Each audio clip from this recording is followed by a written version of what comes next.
विमला जी का एक एक बाल पक चुका था और उम्र भी उनकी ढलने लगी थी। और ढलती भी क्यों ना, उन्होंने तीनों बेटियों के साथ साथ अब बेटे की भी शादी कर ली थी। बात उस दिन की है जब उनकी बहू मायके से आई हुई थी और साथ में एक प्लाजो कुर्ती का सेट भी लाई थी, जो उनकी दुबली पतली बहू के लिए ढीला था।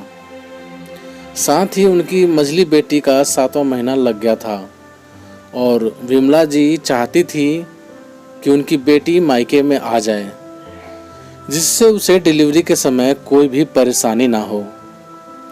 माँ की जिद को सराखों पर रख कर और भाभी के साथ कुछ वक्त बिताने के लिए रितु अपने मायके आ गई। आज रितु का 8वां महीना लग गया था। माँ अब समझ नहीं आता कैसे कपड़े पहनूं। इस बढ़ते पेट के साथ जो भी पहन लो सब छोटा ही लगता है। विमला जी बोली, बहू, वो तुम अपने मायके से जो प्लाजो कुर्ती लाई थी उसमें सिलाई लगा ली क्या? बहू ने धीमे स्वर में कहा, जी नहीं माँ जी। तो क्यों ना तुम वो सेट रितु को दे दो, उस पर खूब जचेगा। बहू ने फिर धीमे स्वर में कहा, पर माँ जी, पर बर कुछ नहीं, ननद आई है, दे दो, ऐसे वक्त पर क्या हिचकिचाना। और वैसे भी ऐसे कपड़े तो बेटियों पर ही अच्छे लगते हैं, बहुओं पर नहीं। विमला जी के ये शब्द उनकी बहू को ऐसे चुभे कि उसका सीना छल्ली हो गया और उसने अपने सभी सूट व ड्रेसेस अपनी ननद रितु को दे दिए।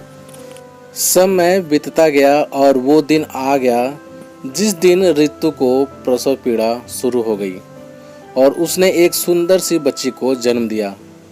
इसी के साथ रितु के ससुराल जाने का भी दिन आ गया और रितु खुशी खुशी अपने ससुराल भी चली गई। और अब रितु की बिटिया 1 महीने की हो गई थी और उसकी ननद भी वहाँ आई हुई थी। भाभी, यह प्लाजो कुर्ती तो बहुत सुंदर है, रितु के ननद ने कहा। दीदी, ये तो मेरी माँ ने मुझे दिया है। तो क्या हुआ रितु, इससे अपने ननद को दे दो, रितु की सासू माँ ने कहा। तो अब रितु ने चुपचाप वो सेट अपनी ननद को दे दिया। और आज रितु को वो बात याद आई कि कैसे वो अपनी भाभी की खुशी मारकर उससे वो सेट लाई थी और तब उसकी भाभी को कैसा लगा होगा। तभी रितु ने अपनी माँ को फ़ोन किया और सारी घटना को बताया और समझाया कि माँ, भाभी भी किसी घर की बेटी है और आपको भी मुझ में और भाभी में कोई भेद भाव नहीं करना चाहिए। अब विमला जी को यह बात इस तरह समझ आई कि वह अगले ही दिन अपनी बहू के लिए नई प्लाजो कुर्ती का सेट ले आईं। उस दिन से विमला जी ने अपनी बहू के साथ कभी भी बुरा बर्ताव नहीं किया और दोनों सास बहू एक माँ बेटी की तरह खुशी खुशी रहने लगे।